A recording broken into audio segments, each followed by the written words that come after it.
BvS Rotten Tomatoes started trending on Google on Wednesday, March 23. Any other time this keyword phrase might seem confusing, but eager fans of DC Comics will recognize the abbreviation as belonging to Batman v Superman: Dawn of Justice. The film has started screening selectively throughout the U.S. ahead of its March 25 wide release. That means reviewers are starting to weigh in, thus prompting the BvS Rotten Tomatoes search. RT is, of course, a critic aggregator site that takes all of the many official reviews from around the internet and computes a percentage score based on the mix of positives and negatives. BvS Rotten Tomatoes is a good way of learning the consensus on a film, something that can change over time as more reviews pour in. Generally speaking, early scores aren't that concerning, but enough critics have weighed in now that people hoping this film would be good should start to worry. That's because the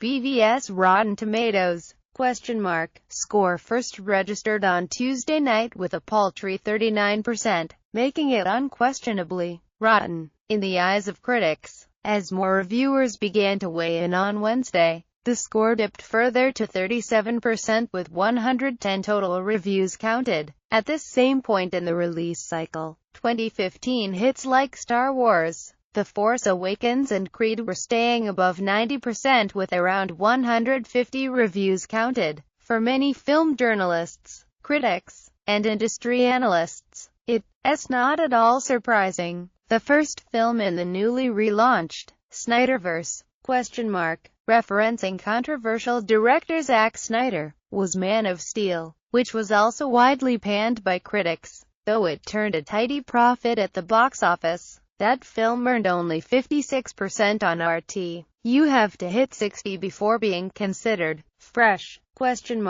and only registered 76% with the fan community, a number that usually runs higher. Since last night, BvS Rotten Tomatoes scores have dipped from 98% to 83%. None of this is good news for the DC extended movie universe, which was sort of reverse-engineered from Disney, Marvel's film and television universe. Instead of getting a few solo characters built as Marvel did starting with 2008's Iron Man, DC gave Snyder permission to throw in everything but the kitchen sink on the initial film and hope that it generated enough excitement to fuel future character-focused standalone films. In Batman v Superman: Dawn of Justice, you will see Aquaman, Wonder Woman, The Flash, and possibly more of DC Comics' classic characters. The decision provided ample ammunition for film critics like A.O. Scott of the New York Times, who writes that Warner has begged and bullied critics not to reveal plot points, and I wouldn't